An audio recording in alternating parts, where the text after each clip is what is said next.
Amazon Frontlines is a collective of indigenous peoples, communities, Western activists around the world living on the front lines, fighting day in and day out to protect their lands, to protect their cultures, to make their voices heard. Amazon Frontline ha sido uno de los modelos que han acompañado a nuestro territorio.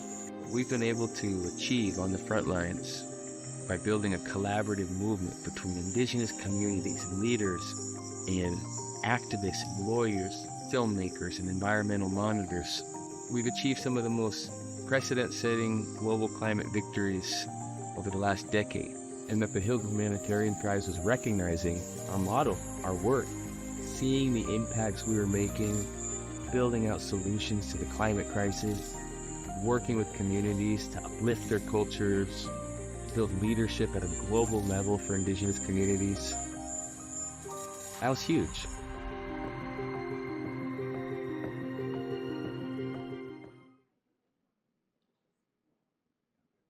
Please welcome to the stage Dr. Peter Laugharn of the Conrad N. Hilton Foundation.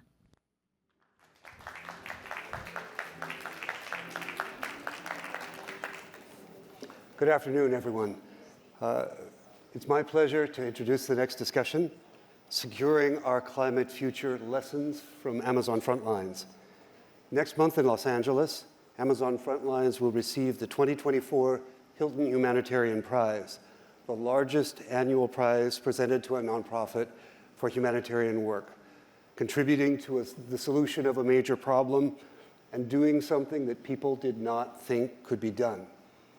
The independent Hilton Humanitarian Prize jury selected Amazon Frontlines due to proven, scalable, sustainable models of locally led conservation, vital to protecting the Amazon and ultimately to protecting our entire planet. Additionally, Amazon Frontlines co-founders Nemonte Nenquimo and Mitch Anderson have just this month released a book about their experience called We Will Be Jaguars. It's a beautiful, infuriating, moving, and memorable work, and I urge you all, although I'm biased, to read through it. You will remember it. You will remember it.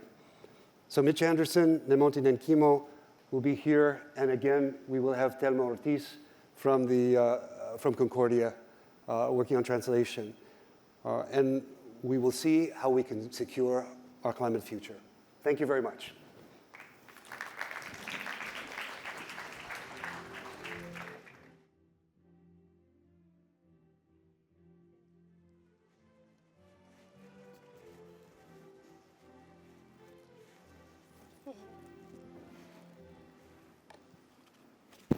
Hello again.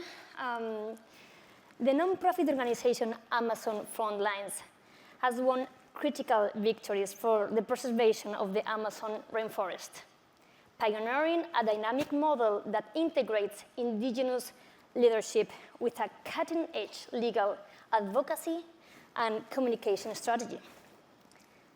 The world is taking note, my dear friends.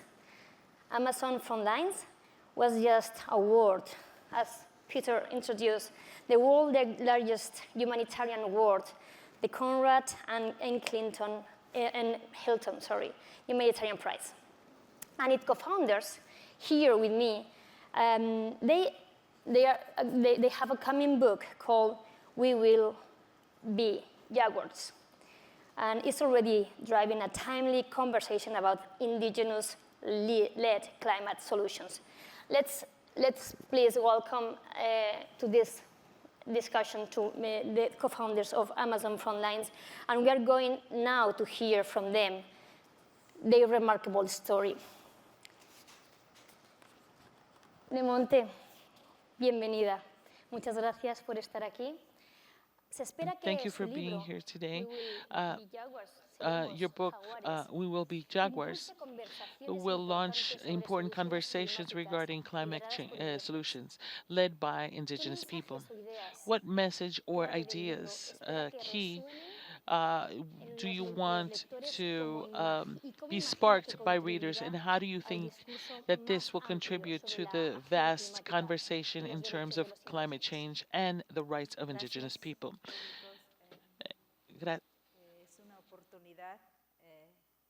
Yes, it is an opportunity. I am a Guarani woman, and this book deals, as my ancestors say, when the forest does not know, is more destructive. So this message is very important, that the indigenous people live with the forest close to the earth. We have a love and we have respect.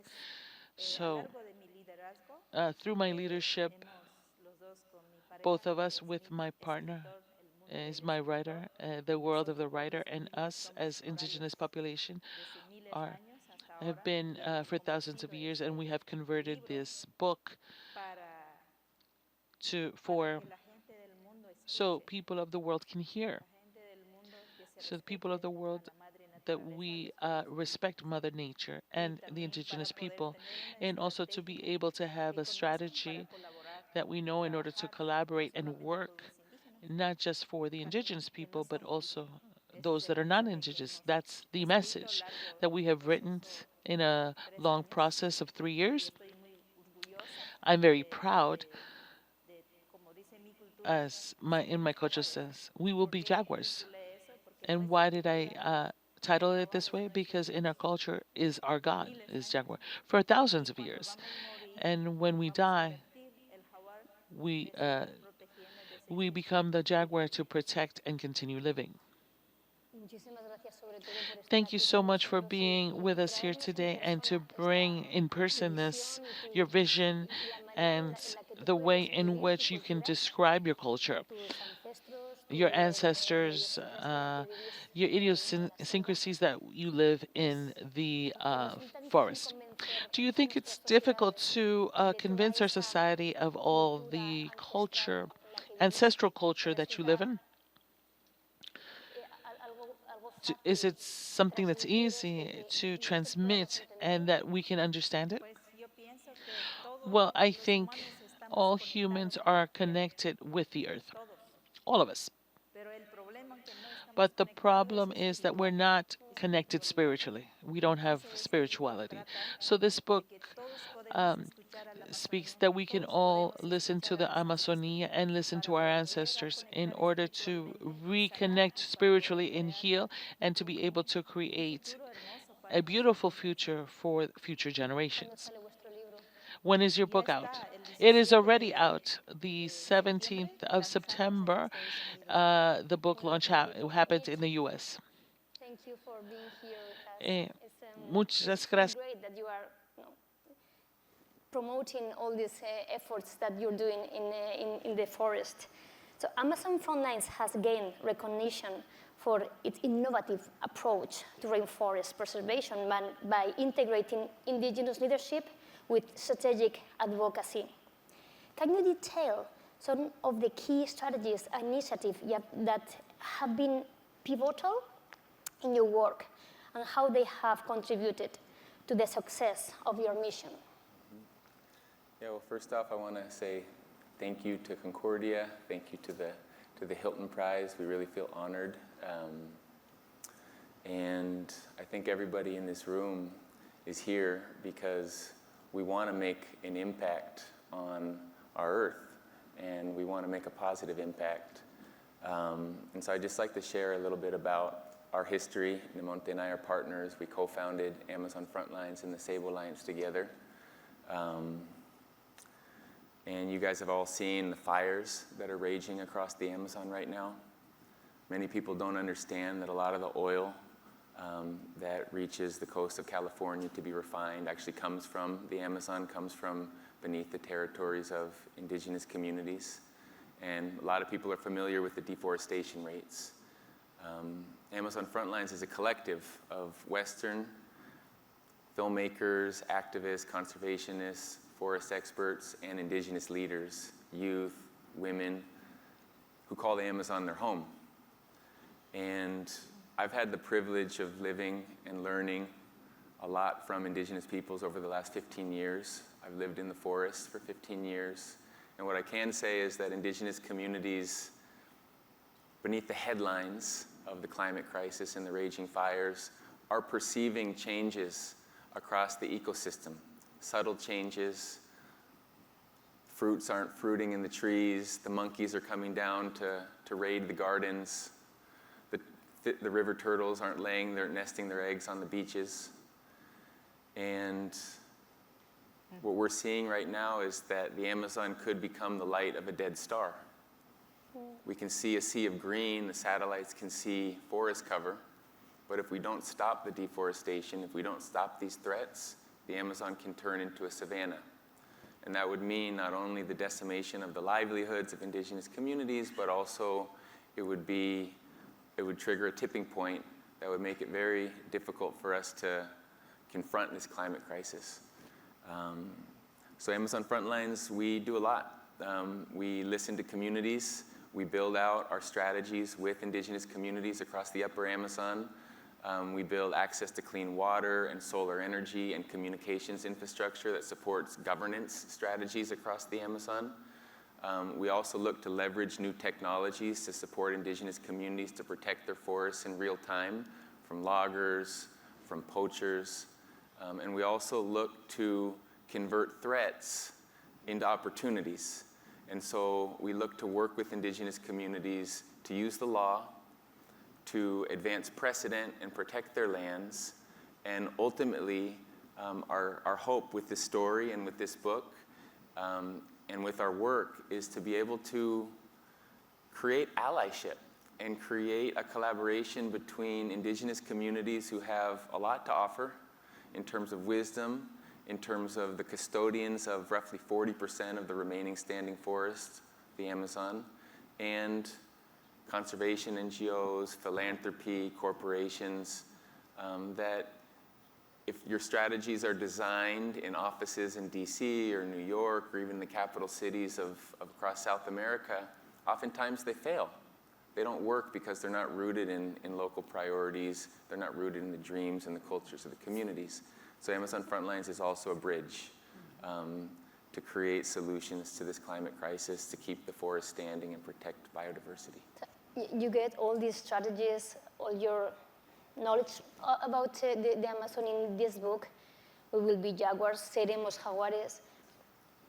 Do you see the book influencing public perception and policy around indigenous rights and environmental protection?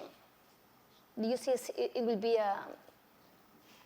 a book will arrive to the hearts and to the minds of the policymakers? Nemonte penned an op-ed in The Guardian in 2020 in the midst of the pandemic that went viral, and we were reached out to by the publishers, and they wanted us to write a climate book. They wanted us to write a book about the climate, and what we ended up writing together, and this is Nemonte's story, is a love letter for the land, for her people, and between cultures. And what we hope to do is speak to an audience beyond the climate movement. We hope to grow awareness about the threats facing the Amazon rainforest, the wisdom, integrity, dignity, and courage of indigenous communities. And ultimately, policies change, the economy changes based on incentives, based on pressure. And what we're looking to do is build out a global alliance that can support indigenous frontline communities that are working to not only protect their lands from threats that are coming from the outside, but also build a prosperous future in their territories. Education, infrastructure, regenerative economies, and we hope this book sparks that conversation. Este libro Nemonte es, como ha dicho. This book, Nemonte, like your husband said, is this your story? It's a love letter between nature and you and your people? Do you think how the model of leadership that you have in your communities, how does it contribute to climate solutions more effective?